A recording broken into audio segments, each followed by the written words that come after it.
কোনে খাই ভাল পায় জনাব দেই। কিমান ধুনীয়া কুমলীয়া এপাহি ঢেকীয়া। আজি আমাৰ বাৰীখনত কি কি শাক আমি বুটলি খাওঁ, বনৰীয়া শাক পাচলিবিলাক আপোনালোকক চিনাক্ত কৰি দিওঁ। ব'লক আজি ভিডিঅ'টো আৰম্ভ কৰোঁ ঢেকীয়াৰে পৰা। ঢেকীয়া আৰু কি লওঁ সকলোখিনি দেখাম, চাই থাকিব। যদি ভিডিঅ'টো চাই ভাল পায় তেন্তে লাইক কৰিব, শ্বেয়াৰ কৰিব আৰু চেনেলটো ছাবস্ক্ৰাইব কৰিব নাপাহৰিব। ব'লক তেতিয়া আজি বনৰীয়া পাচলিৰ পৰা ভিডিঅ'টো আৰম্ভ কৰোঁ।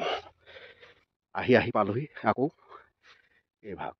কোনে কোনে চিনি পাইছে জনাব। তিনিপতীয়া বুলি কওঁ আমি। আছিল তিনিপতীয়া।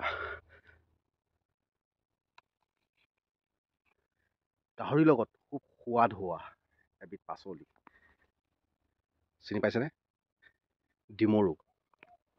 কিমান কুমলীয়া, কিমান ধুনীয়া দেখিছেনে? আৰু কোনে কোনে খাইছে জনাব দেই। ডিমৌ